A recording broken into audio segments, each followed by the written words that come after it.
নমস্কার বন্ধুরা, আপনারা সকলেই জানেন যে যখন আমরা জমি বা বাড়ি কিনি তখন সবাইকে স্ট্যাম্প ডিউটি এবং রেজিস্ট্রেশন চার্জ দিয়েই জমি বা বাড়ি কিনতে হয়।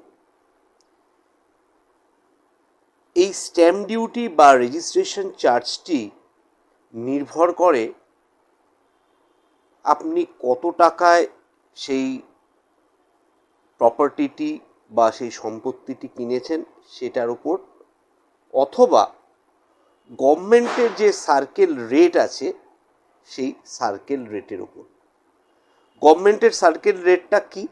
কোনো একটি সম্পত্তিকে বেস করে গভর্নমেন্ট একটি রেট ঠিক করে।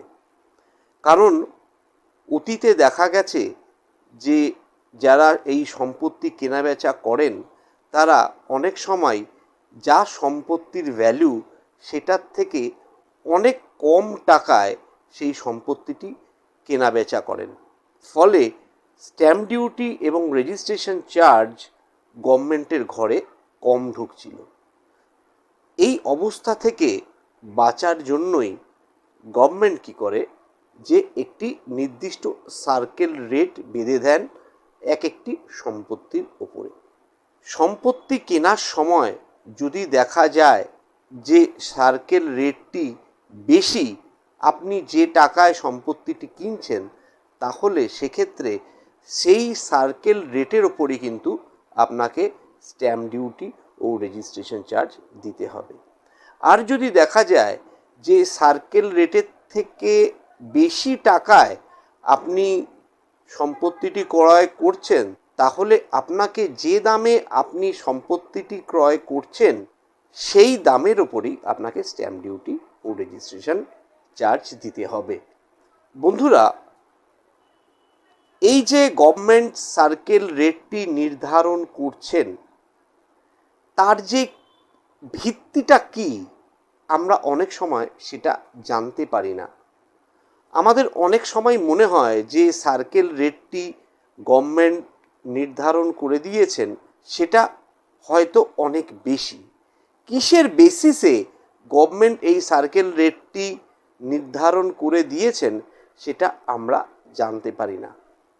এমতো অবস্থায় আপনার যদি মনে হয় যে গভর্নমেন্ট সার্কেল রেট বেশি বেঁধে দিয়েছে, তাহলে আপনি অবশ্যই সেকশন 80 নোটিশ দিয়ে রেজিস্ট্রি অফিসের বিরুদ্ধে আপনি সিভিল কোর্টে মামলা করতে পারেন। তবে এই মামলার আউটকাম পেতে বেশ খানিকটা দেরি হয়ে যেতে পারে, যেটা আপনারা সকলেই জানেন যে সিভিল কোর্টে মামলা অনেক দিন ধরে পেন্ডিং থাকে। আপনারা যদি সিভিল কোর্টে নাও যান, সেক্ষেত্রে আপনারা হাইকোর্টে রিট ফাইল করে, রেজিস্ট্রেশন অফিসের বিরুদ্ধে রিট ফাইল করেও জানতে চাইতে পারেন যে কিসের বেসিসে এই সার্কেল রেটটি নির্ধারণ করা হয়েছে। যদি এমন দেখা যায় যে সার্কেল রেটটি যে নির্ধারণ করা হয়েছে তার কোনো বাস্তবিক ব্যাখ্যা নেই, তাহলে কোর্ট যে সার্কেল রেটটি নির্ধারণ করে দেবে সেই সার্কেল রেটের ওপরেই কিন্তু আপনি রেজিস্ট্রেশন ফি ও স্ট্যাম্প ডিউটি দিতে পারেন। বন্ধুরা, আশা করছি এই ভিডিওটি আপনাদের প্রভূত উপকারে দেবে। আজ এই পর্যন্তই। নমস্কার, ধন্যবাদ।